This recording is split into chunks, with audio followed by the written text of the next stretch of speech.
ये कहानी है एक ऐसे बंदे की जो बहुत आलसी है, इतना कि उसे बिस्तर से उठने में भी आलस आता है, लेकिन वो सोते सोते हमारी तरह बड़े बड़े सपने देखता है। उसका सपना होता है एक पावरफुल मार्शल आर्टिस्ट बनने का, वो भी बिना मेहनत किए। तो बिना किसी देरी के शुरू करते हैं। इस स्टोरी में एक इतिहासकार वी योनहो एक पावरफुल मार्शल आर्टिस्ट के बारे में जानकारी इकट्ठा कर रहा होता है। उसके सिलसिले में वो माउंटेन में बसे शाओलिन टेम्पल में आया होता है।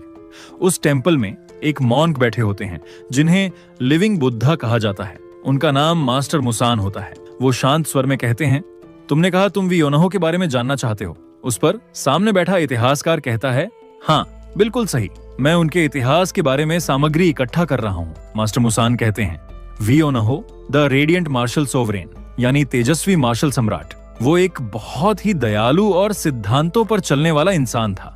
लगता है बुद्धा ने खुद उसे हमारे पास भेजा था।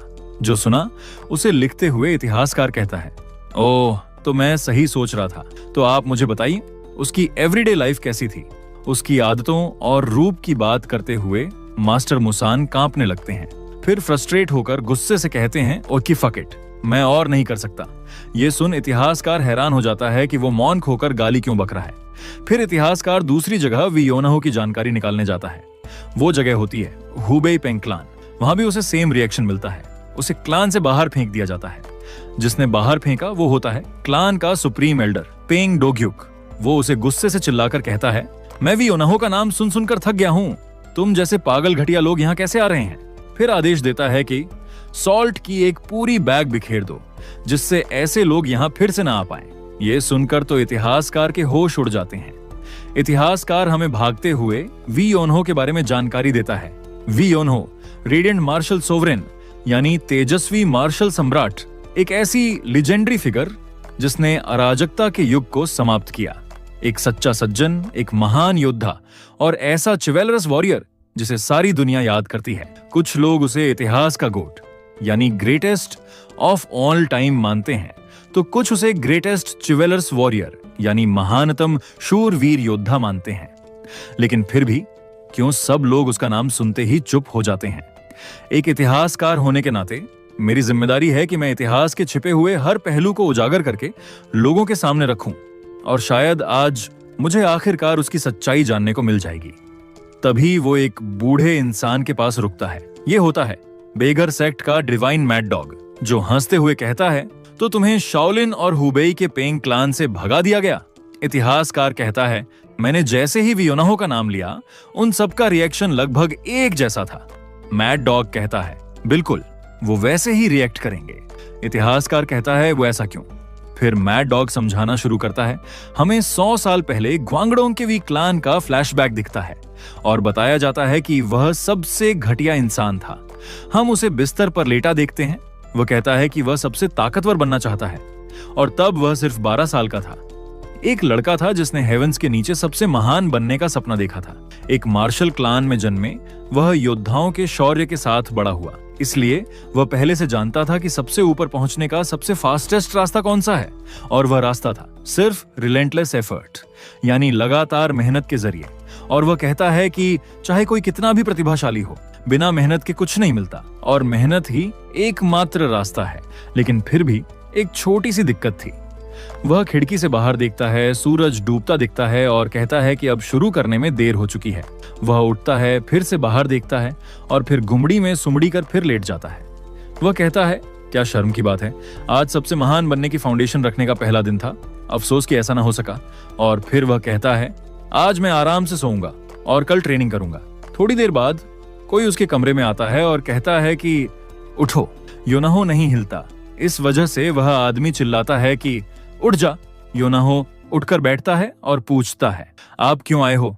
यह उसका पिता है, साथ ही ग्वांगडोंग के वी क्लान का पैट्रियार्क और राइटियस चिवलरस सोर्ड्समैन वी जुंगहान। उसके पिता पूछते हैं, तुझे समय का अंदाजा है। योनहो कहता है, मैंने सूरज देखा। पिता पूछते हैं, फिर भी तू बिस्तर में क्यों है। वह कहता है, क्योंकि सूरज डूब रहा था। उसका पिता पूछता है, तुझे पता है तू कितने दिन से कमरे में लेटा हुआ है। योनहो कहता है, लगभग 2 या 3 दिन, लेकिन शायद 2। उसके पिता कहते हैं, पूरे 4 दिन हो चुके हैं और तू 4 दिन से कंबल में लिपटा पड़ा है। तेरी पीठ में दर्द नहीं हो रहा क्या। 3 दिन बाद तो भालू भी पलट जाता। योनाहो हंसते हुए कहता है, मैं कभी कभी उठता हूँ, मेरी इतनी चिंता मत करो। ये सुनकर उसके पिता बहुत गुस्सा हो जाते हैं। फिर उन्हें समझाते हुए योनाहो कहता है कि उसने सच में ट्रेनिंग की। उसके पिता पूछते हैं कि कैसी रही? योनाहो कहता है, जैसे ही मैं आंखें खोलता सूरज डूब रहा होता। उसके पिता पूछते हैं, इसका क्या मतलब? फिर योनाहो कहता है, जब सूरज डूबे तो सोना चाहिए ताकि अगली सुबह जल्दी उठकर ट्रेनिंग कर सकें। ये सुनकर उसके पिता उसका बिस्तर पलट देते हैं और चिल्लाते हैं, आज मैं तेरी ये घटिया आदत सुधार के रहूंगा। फिर सीन चेंज होता है। ज्यूंगहान ऑफिस में परेशान बैठे होते हैं। उनका एडमिनिस्ट्रेटर बैंक उनसे पूछता है, क्या फिर से सेकंड यंग मास्टर के बारे में है? ज्यूंगहान कहते हैं, और किसकी बात हो सकती है? बैंक कहता है, चिंता मत करो, वह जल्द समझदार हो जाएगा। ज्यूंगहान सिर पकड़कर कहते हैं, यह सब मेरी गलती है। जब योनाहो 2 साल का था, वह मार्शल ड्यूल यात्रा पर निकल गया। अपनी पत्नी हनसांग, बड़े बेटे सानहो, छोटे बेटे योनाहो और तब उसके पत्नी के पेट में पल रही बेटी सेरेन को छोड़कर जब जा रहा था, तब उसे लगा था कि 2 साल में लौट आएगा, लेकिन कई घटनाओं में फंस गया और वह फाइनली 8 साल बाद लौटा। पूरा क्लान उसका स्वागत करता है और उसे इस यात्रा में राइट्स चिवलर्स स्वॉर्ड्समैन की उपाधि मिली। लेकिन जो उसने खोया वह उससे बड़ा था। जब वह लौटा तब उसकी कभी शांत पत्नी अब शेरनी जैसी हो गई थी। कहती है कि 8 साल बहुत ज्यादा हैं, और उसका प्यारा बेटा, जो उसे लगता था कि वो कोई प्रॉब्लम नहीं होगा, अब आलसी बैल बन चुका था। ज्यूंगहान फिर गहरी सांस छोड़ता है। बैंक कहता है, चिंता मत करो, एक रास्ता जरूर है। ये सुनकर ज्यूंगहान गंभीर होकर कहता है, कौन सा रास्ता? बैंक याद दिलाते हुए कहता है, क्या आप उसे भूल गए? वो जल्द आ रहा है। ज्यूंगहान को उसकी याद आते ही वो खुश हो जाता है। बैंक कहता है, 3 साल बाद वह अकादमी से वापस आ रहा है। ज्यूंगहान हंसता है, कहता है, योनाहो की अब खैर नहीं, क्योंकि एक ही इंसान है जिससे वह सच में डरता है। योनाहो अपने कमरे में होता है, तभी योनाहो को अचानक ठंडी लगती है। वह मुड़कर देखता है और देखता है कि उसका भाई सानहो उसे घूर रहा है। अपने बड़े भाई को देख उसकी फट जाती है। सानहो पूछता है, कितनी देर से तू सो रहा है? बात घुमाते हुए योनाहो कहता है, तुम यहाँ कब आए? सानहो कहता है, तू पहले मेरे सवाल का जवाब दे। इस पर वो अपना सिर खुजाने लगता है। सानहो उसे गुस्से से घूरता है। उसकी आंखें देखकर वो फटाक से बोलने लगता है, ऐसा नहीं है जैसा वह सोच रहा है। मैं सुबह बहुत ट्रेनिंग की और उसे थक गया, इसलिए बस झपकी ले रहा था। और मन में कहता है, साला ये कब आ टपका? सानहो पूछता है, तूने सच में ट्रेनिंग की? योनाहो कहता है, हाँ। उसका भाई कहता है, उस मोमबत्ती को तलवार से काट कर दिखाओ ताकि मुझे पता चले कि 3 साल में कितना सुधार हुआ है। योनाहो बेड से उठता है, तलवार पकड़ता है। फिर सानहो कहता है, शुरू करो। योनाहो बहाना बनाते हुए कहता है, हम घर के अंदर हैं और ये खतरनाक हो सकता है। लेकिन सानहो थोड़ा गुस्सा होकर कहता है, वह सब देख लेगा, बस तूने क्या सीखा है वो दिखा मुझे जल्दी। योनाहो कहता है, ठीक है, और मन में बोलता है, आज तो मेरे एल लगने वाले हैं, चलो जो होगा वो देखा जाएगा। वह तलवार घुमाता है और उसे सामने तानता है। वह रुकता है, फिर तेजी से दौड़ता है और कई तलवार तकनीकें करता है। उसका भाई हैरान होता है जब योनाहो सोअरिंग ड्रैगन नाम की तकनीक करता है। वह तलवार के साथ घूमता है और काफी दूर जाकर रुकता है। वह पलटकर मोमबत्ती की तरफ देखता है, लेकिन मोमबत्ती को कुछ भी नहीं हुआ होता। ये देखकर योनाहो कहता है, मेरे तो लग गए। सानहो ये तमाशा देखकर ठंडे लहजे में कहता है, 3 साल गुजर गए। 3 साल बहुत होते हैं एक स्वॉर्ड टेक्निक को मास्टर करने के लिए और अगले लेवल में जाने के लिए, लेकिन तू तो 3 साल पहले जैसा था उससे भी बेकार हो गया है। और वहां से चला जाता है। रात को डिनर के समय पूरी फैमिली एक साथ बैठी होती है। योनाहो भाई को देख मन में बोलता है कि आज तो खाना पचने नहीं वाला। ज्यूंगहान पूछता है, अकादमी कैसी रही? सानहो कहता है, ठीक थी। उसके पिता पूछते हैं, कोई परेशानी तो नहीं हुई? उस पर वह कहता है, अगर कोई कठिनाई ना हो तो वह ट्रेनिंग कैसी? और मैं मानता हूं कि चुनौतियां जरूरी हैं। ज्यूंगहान गर्व से कहता है, तुमने बहुत सहा है। लेकिन सानहो कहता है, मुझसे ज्यादा आपने सहा है पिताजी। ज्यूंगहान पूछता है, कोई और बात? सानहो अपनी चॉपस्टिक नीचे रख देता है और कहता है कि उसे योनाहो की बात करनी है। ये सुन सब चिंतित दिखते हैं और योनाहो सोचता है, मैंने क्या किया? और उसे पता चल जाता है कि कुछ तो बुरा होने वाला है।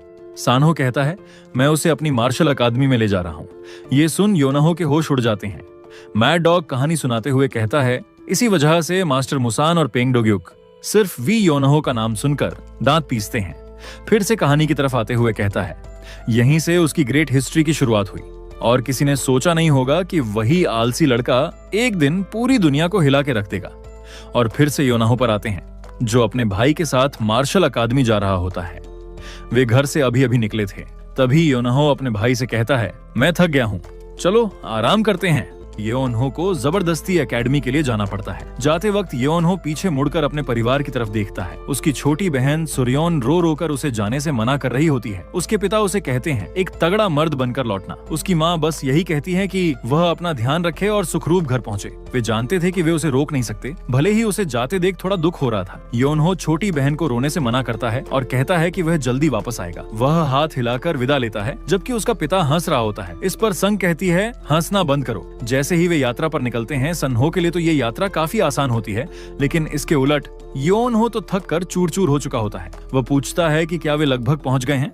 उस पर सन्हो कहता है कि अभी सिर्फ 10 दिन बाकी हैं। ये सुन येओन्हो हैरान होकर कहता है क्या पूरे 10 दिन? सन्हो शांत स्वर में कहता है कि अगर उसे घुड़सवारी आती होती तो वे 5 दिन में पहुंच जाते। येओन्हो चिल्लाकर कहता है कि उसने पहले ही बता दिया था कि उसने कभी घोड़े की सवारी नहीं की है। सन्हो कहता है तूने कभी घुड़सवारी सीखने का ट्राई भी नहीं किया। येओन्हो कहता है लेकिन अब तो सवारी कर रहा हूँ ना। इस पर उसका भाई कहता है कि वह उसे दोष नहीं दे रहा, बस उसके सवाल का जवाब दे रहा है।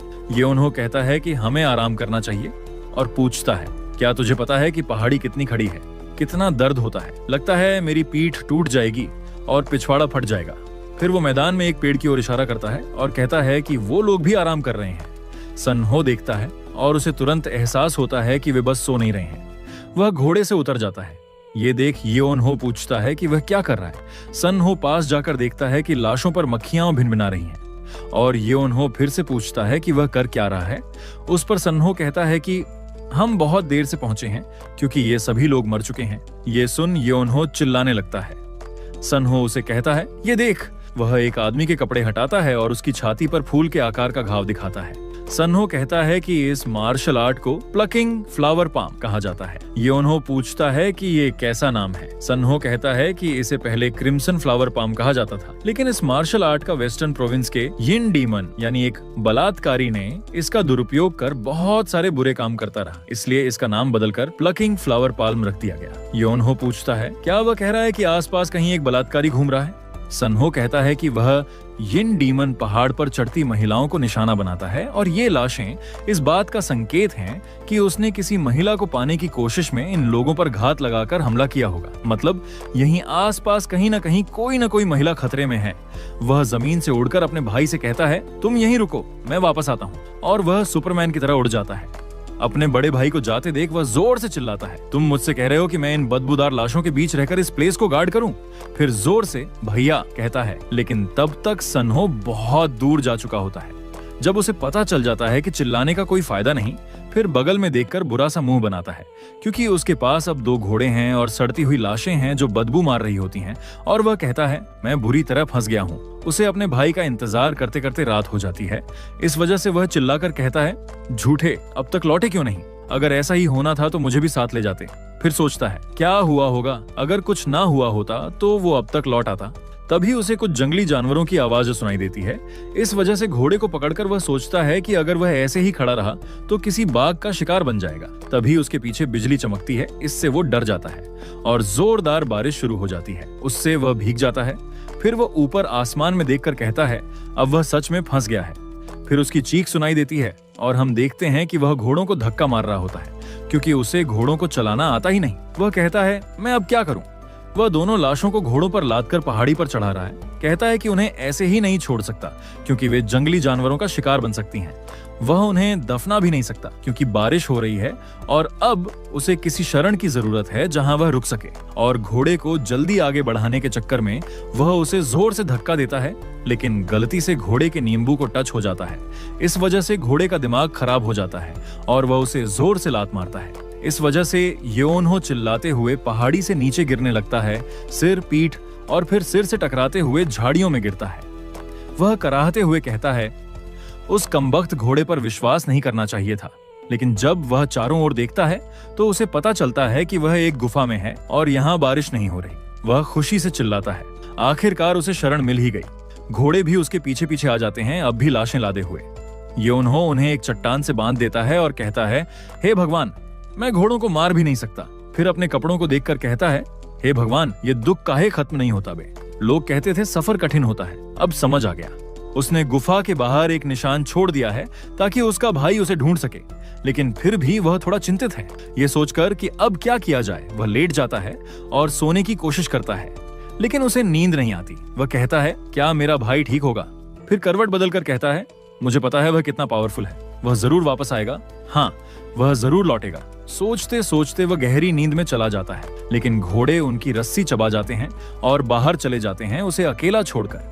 सुबह निकलती है और फिर ढल भी जाती है, लेकिन ये कुंभकर्ण भाई साहब पूरा दिन जमीन पर मजे में सोते रहते हैं। लेकिन तभी एक अजीब ऊर्जा उसे घेर लेती है और वह नींद में ही हवा में उठने लगता है। वह गुफा की छत की ओर उठते हुए दीवार में समा जाता है, जैसे वह कभी वहां था ही नहीं। जब वह होश में आता है तो सोचता है कि वह ये क्या देख रहा है, क्योंकि वहां एक हरी रोशनी तैर रही है। वह कहता है, मैं कहाँ हूँ? ये गुफा जैसा ही है, और सोचता है कि शायद वह उसी गुफा में है, लेकिन नींद में लुढ़कते हुए गहराई में आ गया है। तभी एक आवाज उसे नसीब वाला कहकर बुलाती है, जिस वजह से वह डर के मारे चिल्लाता है और जमीन पर गिर जाता है। फिर वह एक चमकते गोले को देखता है जो उसे कहता है कि मैं वेलकम करता हूँ जो यहाँ अपने भाग्य को ढूंढने आया है। फिर अपना इंट्रोडक्शन करते हुए कहता है, मैं हूँ रेडिएंट सोर्ड का उत्तराधिकारी, लिमिटलेस व्हाइट। योनहो पूछता है, क्या ये चमकता गोला है जो मुझसे बात कर रहा है? गोला कहता है, मैं शारीरिक रूप से यहाँ नहीं हूँ, लेकिन मेरी विल समय और स्थान से परे से बोल रही है। यदि तू मेरी विल को स्वीकार करता है तो तू दुनिया पर राज करेगा। योनो घबरा जाता है और कहता है, ये तो कोई भूत है, और दुबक के जमीन पर बैठ जाता है। गोला उसे डरने से मना करता है और कहता है, मैं पहले ही मर चुका हूँ, बस ये मेरी विल बाकी है। मैंने ये सब उसके लिए तैयार किया है जो यहाँ मेरे बाद आएगा, इसलिए नसीब वाले इंसान, इसे बिना संदेह के स्वीकार करो। योनो कहता है, ये सब बहुत परिचित लगता है, एक गुफा, कोई इंसान नहीं और एक बूढ़े आदमी की अंतिम विल। फिर बहुत ज्यादा खुश होकर कहता है, ये तो वो फेटेड एनकाउंटर यानी भाग्य का मिलन वाला सीन है जो मुरिम कहानियों में होता है। अपनी बढ़ाई करते हुए कहता है, स्वर्ग उसे उसकी अच्छाई के लिए इनाम दे रहा है। अब अगर वो यहीं ताकतवर बन जाए तो उसे मार्शल ट्रेनिंग एकेडमी जाने की भी जरूरत नहीं पड़ेगी। तभी वो गोला उसे बताता है, समय नहीं है उत्तराधिकारी, मेरी स्वॉर्ड को अपनाओ और दुनिया में न्याय बहाल करो। मैं तुम्हें अपनी रेडिएंट स्वॉर्ड स्टाइल सौंपता हूँ, अब निरंतर अभ्यास करो और अपनी कला को निखारो। योनो बस उनकी हर बात पर हाँ करता जा रहा होता है। गोला कहता है, अगर तुम्हारी रगों में मेरा खून है तो तुम्हारा टैलेंट भी शानदार होगा। अगर तुम यहाँ 30 साल तक अभ्यास करो, इससे तुम मेरी शक्ति का थोड़ा अंश भी दोहरा सकोगे। ये सुन योनहो के सपने चकनाचूर हो जाते हैं। वो मुंह फुलाकर पूछता है, क्या उसने सही सुना? क्या वाकई 30 साल? गोला कहता है, हाँ बस 30 साल ही तो हैं। योनो कहता है, 1 मिनट रुको, मुझे नहीं लगता कि मैं वही नसीब वाला हूँ, कृपया किसी दूसरे बंदे को ढूंढो। गोला 1 सेकंड के लिए चुप हो जाता है, फिर चिल्लाते हुए पूछता है कि उसका क्या मतलब है। योनो हंसते हुए कहता है कि वो इससे बेहतर है कि वो इसे छोड़ दे, बजाय 30 साल यहीं रहकर ट्रेन करे। मैड डॉग इतिहासकार को कहानी सुनाते हुए कहता है, तुझे पता है ये मुलाकात अपने आप में वी योनहो के लिए एक चमत्कारिक तोहफा थी। ये वही इंसिडेंट था जिसने आलसी योनहो को इनविंसिबल अजेय बना दिया। योनहो उस गोले को कहता है कि ठीक है फिर मैं चलता हूँ, और वहां से कल्टी मारने लगता है। तभी गोला चिल्लाता है कि रुको। इससे योनहो रुककर पीछे मुड़ता है और देखता है कि एक बूढ़ा आदमी आकार ले रहा है। वो बूढ़ा कहता है कि 1 सेकंड रुको, ये कोई और नहीं लिमिटलेस विहाइट होता है। योनहो उसे देखता है और कहता है कि मुझे पता था कि तू एक स्कैमर है। इस पर लिमिटलेस विहाइट हैरान होकर कहता है, क्या कहा? तुम्हारी इतनी हिम्मत कि मुझे नीचा दिखाओ?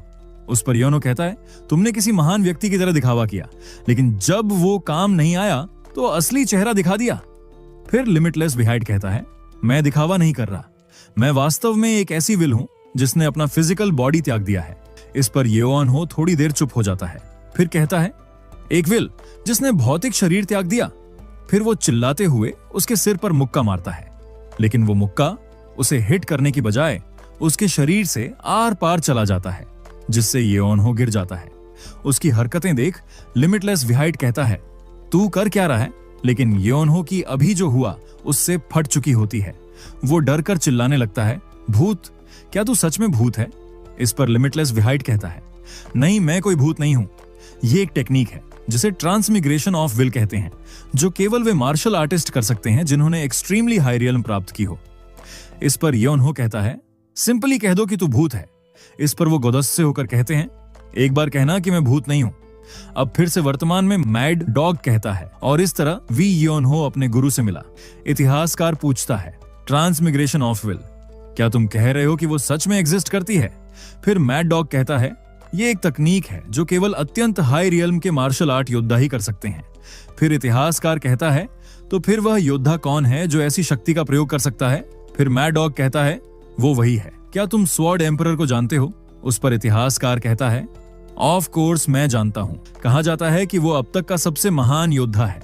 क्या वो वही व्यक्ति नहीं है जो मायरियट स्वॉर्डबैक क्लैन का सबसे महान योद्धा था, जिसका नाम मार्शल दुनिया के इतिहास में हमेशा रहेगा? फिर मैड डॉग कहता है, हाँ, वही back Mohan, do radiant sword, वो व्यक्ति जिसे बाद में स्वॉर्ड एम्परर कहा गया, वही रेडिएंट मार्शल सोवरेन वी एओनहो का मास्टर था। इस पर इतिहासकार चौंकते हुए कहता है, सर सच में? लेकिन वो तो 300 साल पहले हुआ करते थे। फिर मैड डॉग कहता है, बिल्कुल सही, वो एक बीते युग की महान शख्सियत थे। फिर भी ये एक सच्चाई है कि वो वी एओनहो से मिले थे। फिर इतिहासकार कहता है, ये सच में अद्भुत है। तो क्या फिर एओनहो ने तुरंत उन्हें अपना शिष्य बनाने को कहा होगा? इस पर मैड डॉग कहता है, वी एओनहो ऐसा करेगा? बिल्कुल नहीं। तलवार सम्राट, जिसने देखा कि 300 सालों में कोई उत्तराधिकारी नहीं आया, किसी भी हालत में उसे एक शिष्य बनाना ही था। फिर से हम लिमिटलेस वाइट यानी मुहान को देखते हैं, और अब से हम इन्हें मुहान ही कहेंगे। मुहान चिल्लाकर कहते हैं, तुम्हें मेरा शिष्य बनना ही होगा। इस पर एओनहो फुल एटीट्यूड में अपने हाथ पीछे रखकर कहता है, अरे तुम इतने गुस्से में क्यों आ रहे हो? मैं तो बैक क्लैन का सदस्य भी नहीं हूं। मैं तो वैसे भी नहीं सीखना चाहता। मैं जा रहा हूं। फिर मुहान गुस्से से कहते हैं, तुम्हें लगता है मैं तुम्हें इतनी आसानी से जाने दूंगा? और वो अपना हाथ फैलाकर अपनी पावर से एओनहो के सामने एक बड़ी पत्थर की दीवार खड़ी करके केव बंद कर देते हैं, जिससे एओनहो हैरान हो जाता है। इस पर मुहान हंसते हुए कहते हैं, देख रहे हो, ये एक पत्थर का दरवाजा है, 3.3 मीटर मोटा। तुम्हारी अभी की ताकत से इसे उठाना या तोड़ना तो दूर की बात है, तुम इसका सपना भी नहीं देख सकते। फिर उसके पास आकर कहते हैं, लेकिन जानते हो, अगर तुम मेरी मार्शल आर्ट सीख लो तो इस पत्थर के दरवाजे को कागज की तरह काट सकते हो। इस पर एओनहो थोड़ी देर चुप रहता है, फिर कहता है, अब कोई चारा नहीं, और वो अपने कपड़े से कुछ निकालने लगता है। इस पर मुहान कहता है, मैं कह रहा हूं, तुम्हारी अभी की ताकत से तुम इस दरवाजे को काट नहीं सकते। और हम देखते हैं कि एओनहो उस दरवाजे को अपनी तलवार से खुरचने लगता है। इसकी ये हरकत देख मुहान पूछते हैं, तू कर क्या रहा है? फिर एओनहो कहता है, तुम्हें दिख नहीं रहा, मैं एक सुरंग बना रहा हूँ, चाहे कितना भी कठोर हो, ये सिर्फ पत्थर है। अगर मैं इसे मेटल से रगड़ता रहूं तो ये थोड़ा थोड़ा घिसेगा। 1-2 साल में शायद मैं इसे तोड़ ही दूं।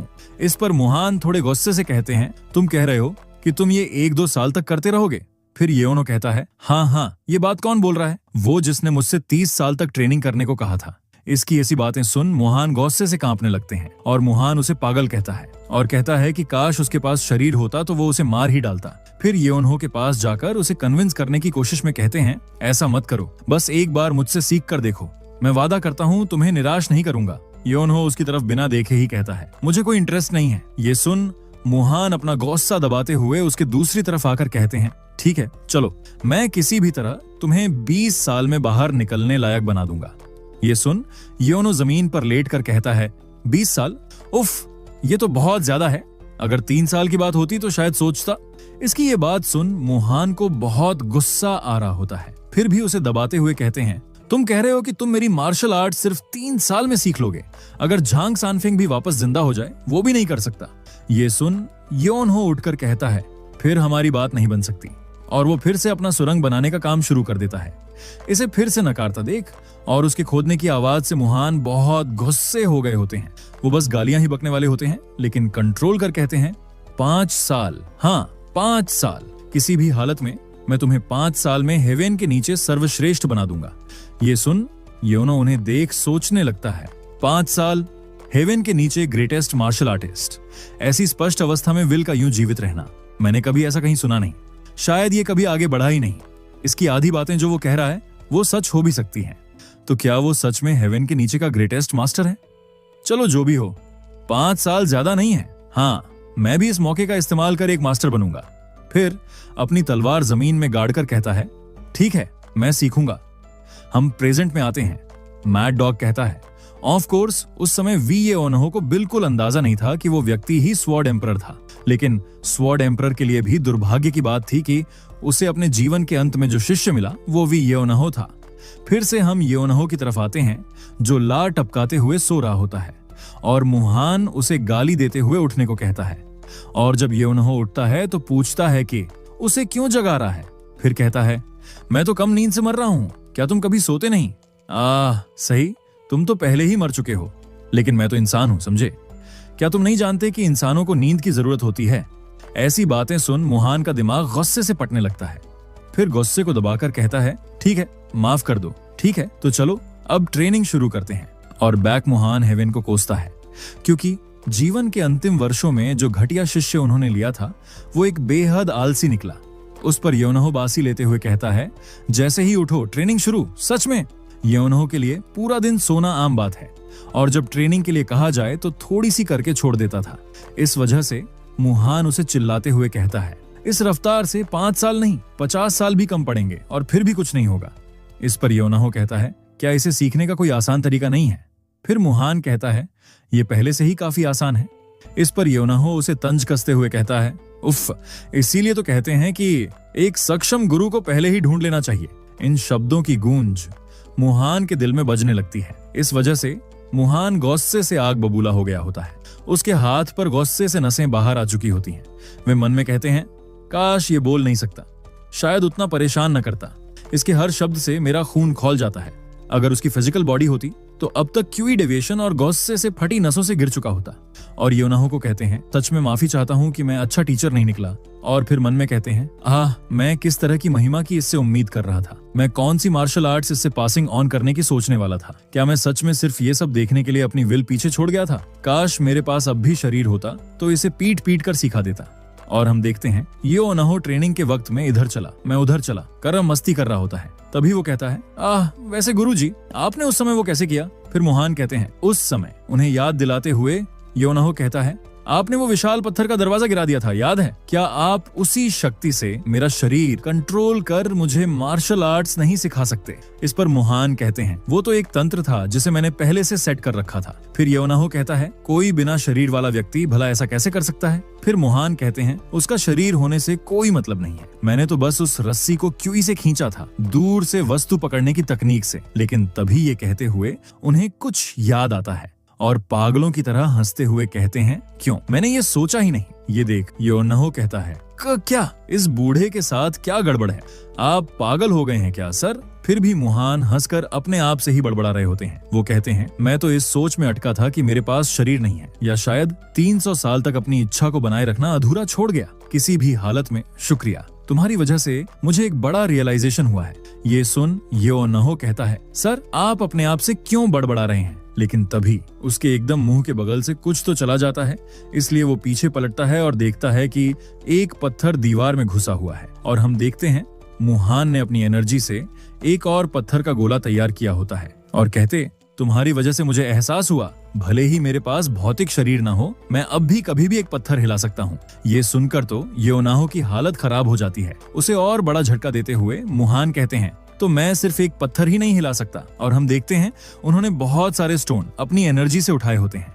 आगे कहते हैं, तो मैं यही करूंगा। ये देख, योनहो चिल्लाता है, रुको बूढ़े, नहीं मास्टर मास्टर। लेकिन मुहान वो पत्थर उस पर फेंक देते हैं। हम केव के बाहर से देखते हैं कि योनहो की चिल्लाने की आवाजें बाहर आ रही होती हैं। और उस दिन के बाद से बैक मुहान और वी योनहो की ट्रेनिंग दिन रात चलती रही। दिन में वो बिना एक पल रुके तलवार का अभ्यास करता, शाम को वो तलवार तकनीकें आपस में साझा करते, यहाँ तक कि सोते हुए भी बैक मुहान की तकनीक dream training divine martial art से वो सीखता रहा। और हम देखते हैं योनहो सोया होता है, लेकिन उसे अपने सपने में भी ट्रेनिंग करनी पड़ रही होती है। मुहान कहते हैं, स्वॉर्ड के साथ एक हो जाओ और स्वॉर्ड की तरह जीवन जियो। उसकी ट्रेनिंग में डील देने का कोई भी पल नहीं था। और हम देखते हैं मुहान ने जो स्टोन फेंके होते हैं उन्हें वो अपनी स्वॉर्ड से बिना हिले ही बीच में से काट डालता है। ये देख, मुहान योनहो को गर्व से देख रहे होते हैं। और ठीक ऐसे ही 5 साल पलक झपकते बीत गए और हम देखते हैं योनहो अपने सिर्फ एक हाथ से उस केव के डोर को उठाता है और फाइनली बाहर जाता है। और जब वो लौटा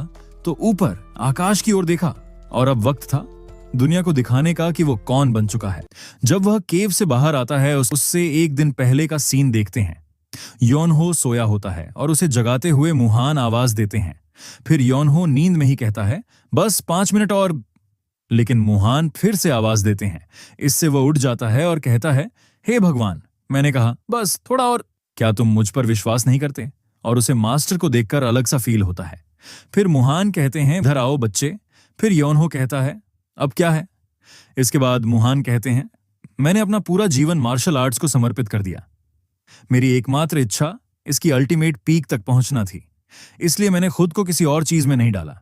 सिर्फ मार्शल आर्ट्स के पीछे भागते भागते मैं एक चिड़चिड़ा बूढ़ा बन गया। अंततः अपनी ही क्लैन द्वारा छोड़ दिया गया। इनकी ये बातें सुन योन हो मन में कहता है, उन्हें आज क्या हो गया है, वो हर रोज जैसा व्यवहार नहीं कर रहे। मुहान अपनी बात कंटिन्यू करते हुए कहते हैं, जब मैं पीछे मुड़कर देखता हूं तो ये पूरी तरह समझ में आता है कि उन्होंने कभी मेरी तलाश क्यों नहीं की। मैंने अपने बच्चों और अपने परिवार को मार्शल आर्ट्स के लिए छोड़ दिया। मुझे सच में विश्वास था कि अगर मैं शिखर पर पहुंच गया तो बाकी सब अपने आप आ जाएगा, लेकिन मैं गलत था। मार्शल आर्ट्स आखिरकार इंसानों द्वारा किया जाता है। अगर तुम ह्यूमन मार्ग को नजरअंदाज करते हो और केवल तलवार की धार के पीछे भागते हो तो उसका क्या अर्थ रह जाता है? तुम ही थे जिसने मुझे यह सिखाया। पहली बार मैंने किसी को सिखाने की कोशिश की। मैंने अपना आपा खो दिया, चिढ़ गया, लेकिन तुम्हें धीरे धीरे बढ़ते देखकर मुझे खुशी मिली और मुझे अंततः यह समझ में आया कि किसी की परवाह करना क्या होता है। ये सुन योनहो कहता है, तुम ये सब अभी क्यों कह रहे हो? ऐसे क्यों बात कर रहे हो जैसे हम फिर कभी नहीं मिलेंगे? फिर मुहान कहते हैं, हाँ, वो समय आ गया है। ये सुन वह चिल्लाकर कहता है, क्या कह रहे हो तुम? क्या तुम चाहते हो कि मैं इस पर विश्वास कर लूं? तुमने मुझसे कहा था कि 30 साल ट्रेनिंग करनी है। अभी तो सिर्फ 5 साल हुए हैं। तुम्हारे पास 25 साल और बचे हैं। फिर मुहान कहते हैं, तुम सही कह रहे हो। इस पर योनहो कहता है, फिर ये क्या है? फिर मुहान कहते हैं, जो इनर कोर मैंने तुम्हें दिया ताकि तुम यहां बिना खाना खाए रह सको, उसे बनाए रखना उतना आसान नहीं था जितना मैंने दिखाया। अब मेरी शक्ति खत्म हो चुकी है। समय आ गया है कि हम अलग हो जाएं। इस पर वह कहता है, क्यों? तुमने कुछ बताया क्यों नहीं? अगर तुमने बताया होता तो मैं चला जाता, खुद खाना ढूंढता और ट्रेनिंग के लिए वापस आता। ये सुन मुहान मन में कहते हैं, अगर तुम इस जगह से चले जाते तो तुम वापस नहीं आते। फिर उसे कहते हैं, हाँ हाँ, मैं तुम्हारा दिल पूरी तरह समझता हूं। फिर भी तुम्हारे साथ बिताया गया हर समय मुझे बहुत खुशी दे गया। मैंने उम्मीद की थी कि तुम्हारी यात्रा को दुनिया में और आगे तक देखूंगा, लेकिन इतना भी मेरे लिए काफी है। धरती पर यात्रा करना, दृश्यों और अनुभवों को आत्मसात करना। मेरी आंखों में पहले से ही मैं तुम्हें साफ साफ देख सकता हूं, दुनिया की यात्रा करते हुए, दूर दूर तक जाते हुए। दुनिया को देखो, उसे अपने अंदर लो। अगर तुम ऐसा करोगे तो बाकी सब अपने आप आ जाएगा, लेकिन दुनिया से पहले पहले अपने लोगों को देखो।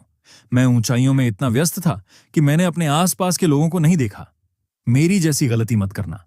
भले ही मैं तुम्हें फिर कभी ना देख पाऊं, भले ही इस दुनिया में कोई मुझे याद भी ना रखे, तुम्हारे हर हाथ के मोशन में, तुम्हारी तलवार की हर वार में तुम मुझे अपने अंदर लिए हो।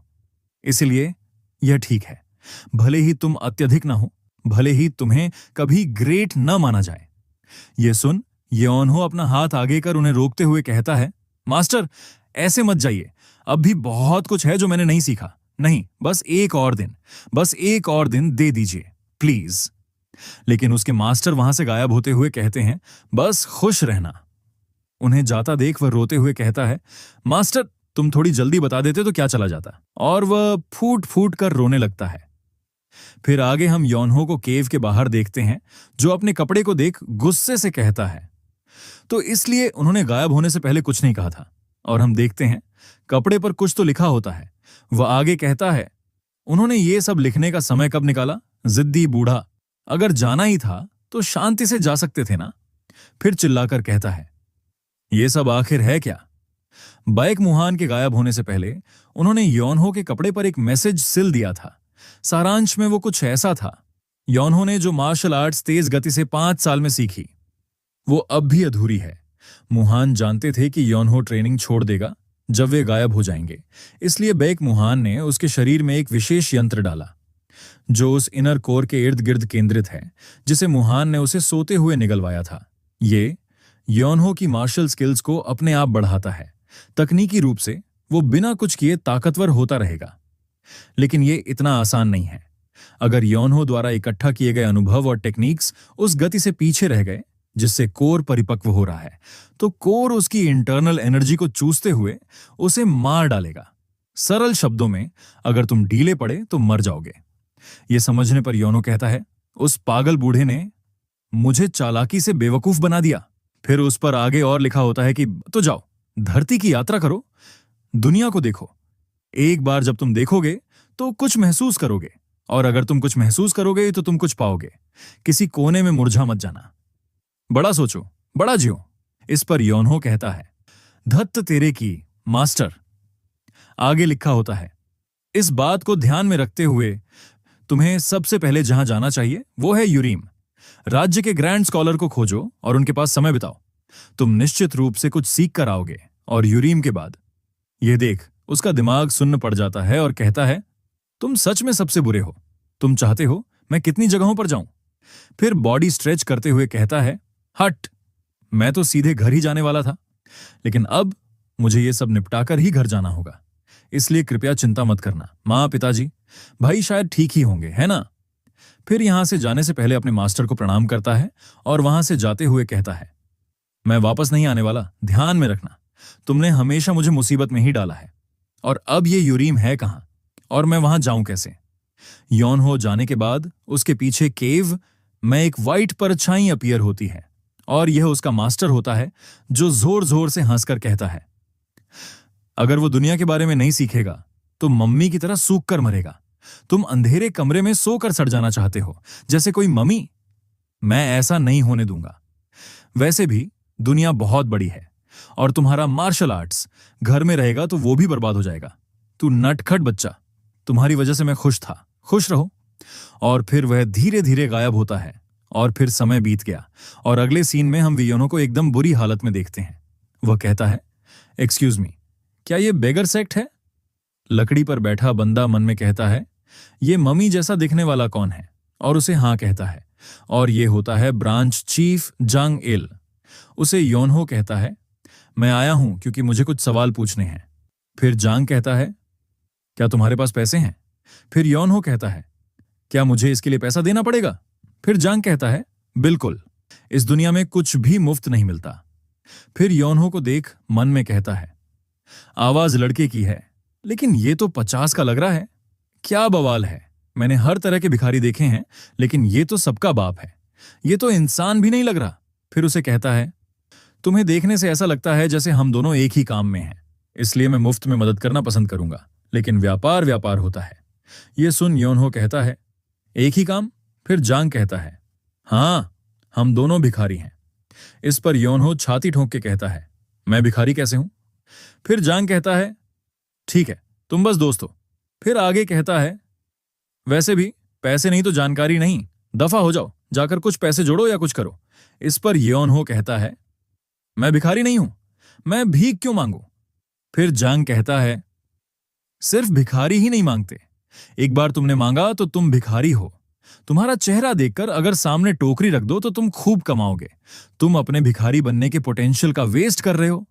तभी थोड़ी देर चुप हो जाता है और फिर खुश होकर कहता है, क्या तुम ये काम करना पसंद करोगे? उस पर वह कहता है, कौन सा काम?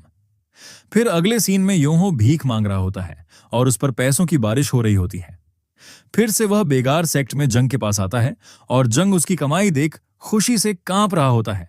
फिर हंसते हुए कहता है, इससे मिले आधा दिन भी नहीं हुआ और इसने इतना कमाया जितना मैं 6 मंथ में भी नहीं कमा पाता। फिर चिल्लाकर कहता है, धन का देवता आ गया है, धन का देवता यहां है।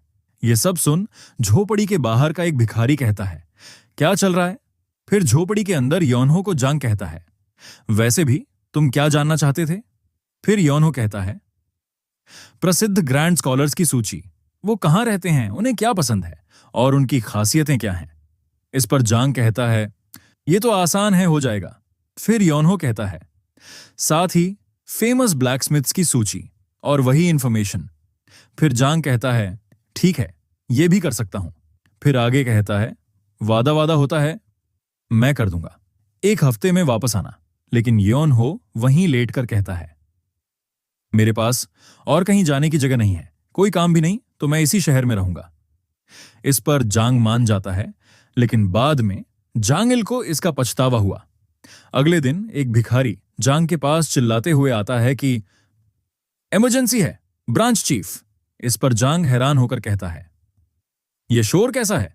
भिखारियों में आपातकाल किससे कहते हैं?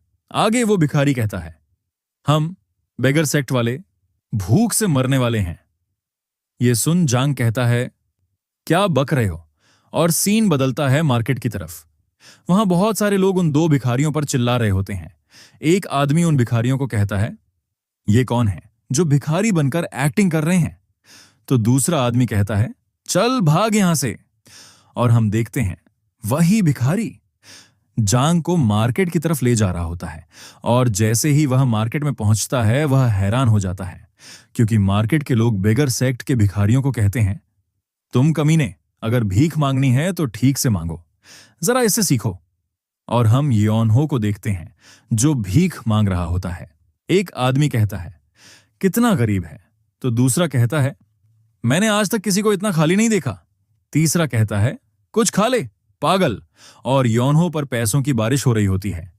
ये देख जांग का मुंह खुला का खुला रह गया और योनहो उसकी किलर स्माइल से कहता है, पैसे कमाना तो बच्चों का खेल है। और इसी के साथ उसने भिखारियों के वर्ल्ड में तहलका मचा दिया। मार्केट में टहलका मचाने के बाद योनहो झोपड़ी में लेटा होता है और कहता है, मुझे पानी चाहिए। यह सुनकर जांग दूसरे भिखारियों को चिल्लाकर ऑर्डर देता है कि अरे कोई पानी लाओ, जल्दी थोड़ा पानी लाओ। पानी आने पर योनो पानी को देखकर कहता है, बर्तन तो गंदा है। यह सुन जांग, जिसने पानी लाया, उसे थप्पड़ मारकर कहता है, मैंने कहा था साफ वाला इस्तेमाल करो, तुम साले गंदे भिखारी। फिर नया बर्तन मिलने पर कहता है, ये पानी तो गर्म है।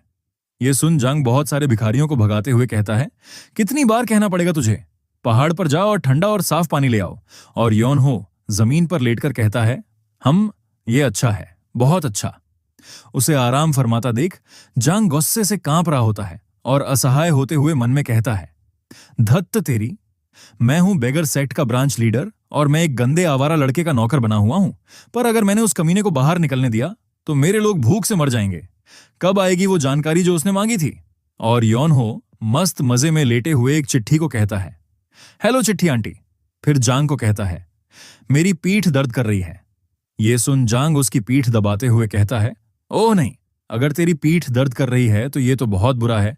और मन में कहता है, ये सब ऐसा ही चलता रहा तो हम सब ऐसे ही मरने वाले हैं।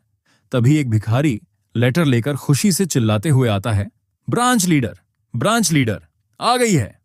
ये सुन पीठ दबाते हुए जांग खुशी से कहता है, ये आ गई। फिर योनहो उस आई जानकारी को देखने लगता है और फिर जांग को देते हुए कहता है, क्या यही है? वो कहता है, हाँ। इस पर योनहो कहता है, तू इसे जानकारी बताकर मुझे उल्लू बना रहा है। ये सुन जांग उस कागज को उससे लेता है और देख के मन में कहता है, ये साले हमें पूरी तरह निचोड़ देना चाहते हैं।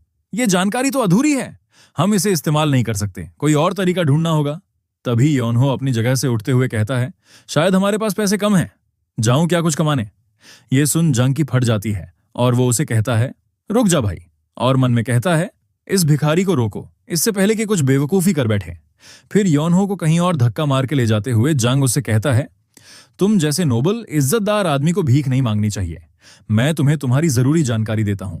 और वो उसे एक महल में ले जाता है और उनके सामने एक हॉट सी लड़की खड़ी होती है। वो जांग को देख कहती है, अरे ये तो हैरानी की बात है, फॉक्स डॉग जांगिल यहां आ पहुंचा और ये औरत है गुई न्यांग न्यांग, जो हेड है हाओ क्लान के काइफंग ब्रांच की। उसे देख जांग उसे ग्रीट कर कहता है, नमस्कार ब्रांच हेड गुई। लेकिन योनहो तो जांग को चिढ़ाते हुए कहता है, फॉक्स डॉग, ये कैसा निकनेम है, फॉक्स डॉग। फिर उसके पास आकर कान में धीरे से कहता है, तेरा यही निकनेम है फॉक्स डॉग? क्या बेवकूफी भरा नाम है, सुनने में भी चंपू जैसा लगता है। हाँ। ये सुन जांग मन में कहता है, तू साले कमीना, और गुस्सा दबाकर गुई को मुझे जानकारी चाहिए कहने की कोशिश कर रहा होता है। वहीं पर योनहो उसे चंपू चंपू कहते हुए चिढ़ा रहा होता है। जांग की बात सुन गई कहती है, क्या अजीब दिन है, बेगर सेक्ट की काइफंग ब्रांच हाओ क्लैन से जानकारी लेने आई है और तुम्हें पता होना चाहिए हम तुम्हारे हमेशा कट्टर दुश्मन रहे हैं, तो माजरा क्या है? इस पर जांग कहता है, ये जानकारी बेगर सेक्ट नहीं चाहता, मैं एक क्लाइंट को लाया हूं। लेकिन योनहो अभी भी उसे चंपू चंपू कहते हुए चिढ़ाता है। ये सुन गुई ठंडे लहजे में कहती है, क्या तुम मजाक कर रहे हो? फिर योनहो को देख कहती है, तुम कह रहे हो कि ये बेगर सेक्ट की रिक्वेस्ट भी नहीं है, पर क्लाइंट एक भिखारी है। फिर गुस्से से कहती है, क्या तुम हमारा मजाक बना रहे हो या हमें भड़काने की कोशिश कर रहे हो? हम बेगर सेक्ट को जानकारी नहीं बेचते। ये सुन योनहो जांग को चिढ़ाते हुए रुक जाता है और कहता है, पर मैं बेगर सेक्ट से नहीं हूं। ये सुन गी वहां से जाते हुए कहती है, अगर तुम यूं ही हमारा मजाक उड़ाते रहे तो हम चुप नहीं बैठेंगे, याद रखना हमारे पास भी सम्मान है। उसे जाता देख योनहो कहता है, क्या हाओ क्लैन एक सूचना समूह नहीं है? ये सुन गी उसकी तरफ मुड़कर देखती है। योनहो आगे अपनी बात कंटिन्यू करते हुए कहता है, और फिर भी तुम ये नहीं जानते कि मैं बेगर सेक्ट से हूं या नहीं, और तुम दावा करते हो कि तुम जानकारी बेचकर जिंदा रहते हो? तुम सबसे बुनियादी बातों में ही फेल हो रहे हो, सबसे बुनियादी। ये सुन गई को गुस्सा आने लगता है। तभी वहां पर अजीब सा धुआं आने लगता है और वो गोंगमू का नाम चिल्लाती है और कहती है, उस आदमी की पहचान क्या है? उस पर जवाब आता है, कुछ भी पक्का नहीं है, लेकिन वह बेगर सेट से नहीं है। ये सुन वो अपने दांत पीसने लगती है। फिर योनहो कहता है, देखा, तो अब आप हमें जानकारी बेच सकते हैं, राइट? उस पर गी कहती है, नहीं, मेरा मूड खराब हो गया है, इसलिए नहीं, गेट आउट। ये सुन वो दोनों हैरान हो जाते हैं। फिर योनहो कहता है, तो यही है सूचनाओं के व्यापार में सम्मान, मैं पैसे दे रहा हूं और तुम मना कर रही हो। ये सुन गई को गुस्सा आ रहा होता है।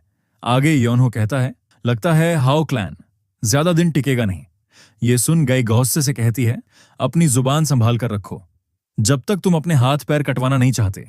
फिर योनहो कहता है, क्या? पर मैं गलत नहीं हूं मैडम। पता नहीं, लेकिन गी को मैडम नाम सुन बहुत गुस्सा आ चुका होता है। वो दांत पीसते हुए कहती है, क्या तुम अभी हाउ क्लैन का मजाक बना रहे हो? ये सुन योनहो कहता है, हो।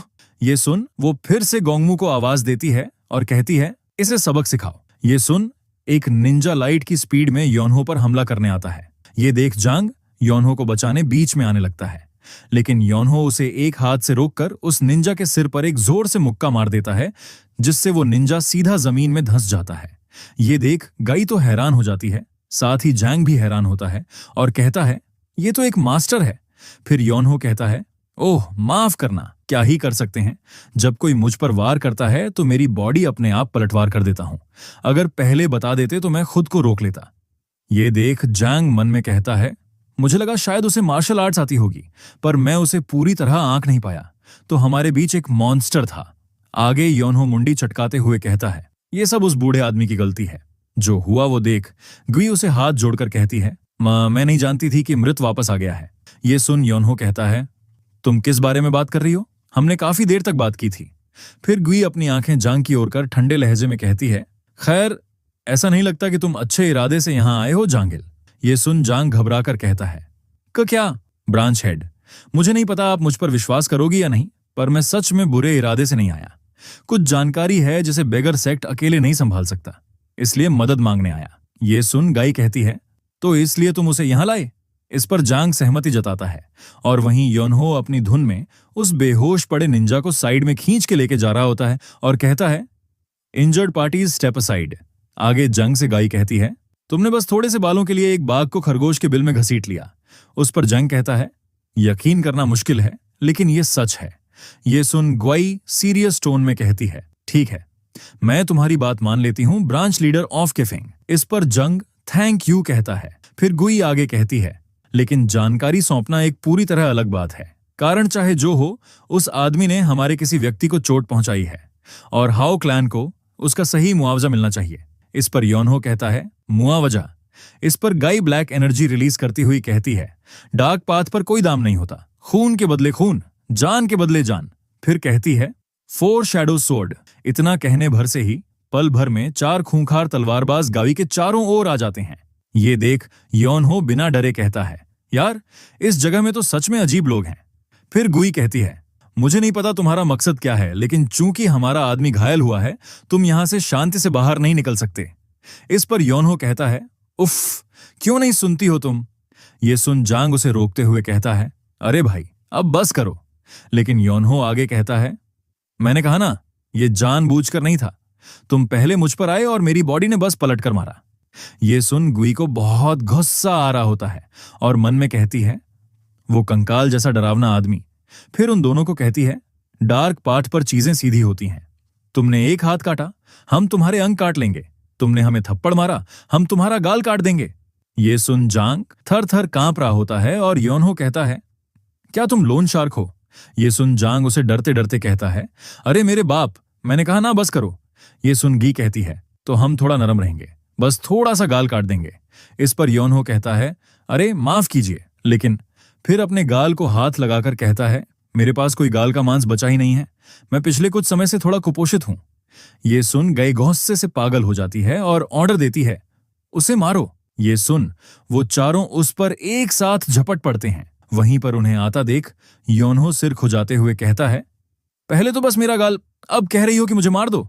और तभी उसकी तरफ 4 जानलेवा स्लैश होते हैं। फिर भी वो आगे कहता है, इंटरेस्ट बहुत तेजी से बढ़ रहा है, ये चक्रवृद्धि ब्याज डरावना है। फिर पल भर में एक अटैकर के पेट में मुक्का पड़ता है, तभी दूसरा, फिर तीसरा और फिर चौथा भी चिल्लाते हुए हवा में होते हैं। और यौन हो सिर के पीछे हाथ रखकर आराम से खड़ा होता है। ये देख गुई का मुंह हैरानी से खुला का खुला रह जाता है। और हम देखते हैं यौन हो आराम से खड़ा होता है और वो चारों हवा में होते हैं और उनकी सोट टुकड़ों में बिखर चुकी होती है। और थोड़ी देर बाद वो चारों आसमान से नीचे गिर जाते हैं और यौनहो की बॉडी से एनर्जी बाहर निकलने लगता है। फिर यौनहो कहता है, कोई भी हिलने की कोशिश नहीं करे, मैं अब भी किसी को मारना नहीं चाहता। यौनहो के बॉडी से जो एनर्जी निकली होती है उसे देख जैंग हैरान होता है। साथ ही गी भी हैरान होकर मन में कहती है, ये कैसी एनर्जी है। फिर यौनहो आगे बिना इमोशन के कहता है, मेरे मास्टर ने कहा था, जो 2 बार हमला कर सकता है वो 3 या 4 बार भी कर सकता है, इसलिए कभी भी भविष्य की मुसीबतें अधूरी मत छोड़ो। मुझे वो बूढ़ा पसंद नहीं है, लेकिन उसने कभी गलत बात नहीं कही। ये सुन गुई हैरानी से यौनहो को देख मन में कहती है, मैंने गलत आदमी से पंगा ले लिया, वो इंसान मेरी पहुंच से बहुत बाहर है, मुझे सावधान रहने की जरूरत है। अगर मैंने एक भी गलत कदम उठाया तो हाओ क्लैन की काइफंग शाखा आज मिट सकती है। फिर यौनहो से पूछती है, तुम क्या चाहते हो। इस पर यौनहो कहता है, मुझे जानकारी चाहिए। फिर गुई कहती है, किस प्रकार की जानकारी चाहते हो। इस पर जांग लेटर दिखाते हुए कहता है, मेरे पास एक दस्तावेज है, मैं चाहता हूं कि तुम यहां खाली जगहें भर दो। फिर वो उस लेटर को देख थोड़ी चिढ़ते हुए मन में कहती है, बस यही है, और तुम लोग ये हल भी नहीं निकाल पाए, इसलिए इस मॉन्स्टर को हाओ क्लैन तक खींच लाए। फिर यौनहो को कहती है, ये मुश्किल नहीं है, लेकिन मुझे थोड़ी देर लगेगी वो जानकारी ढूंढने में, क्या तुम इंतजार कर सकते हो। उस पर यौनहो हाँ कहता है। फिर गुई कहती है, तो कृपया 15 मिनट इंतजार करें।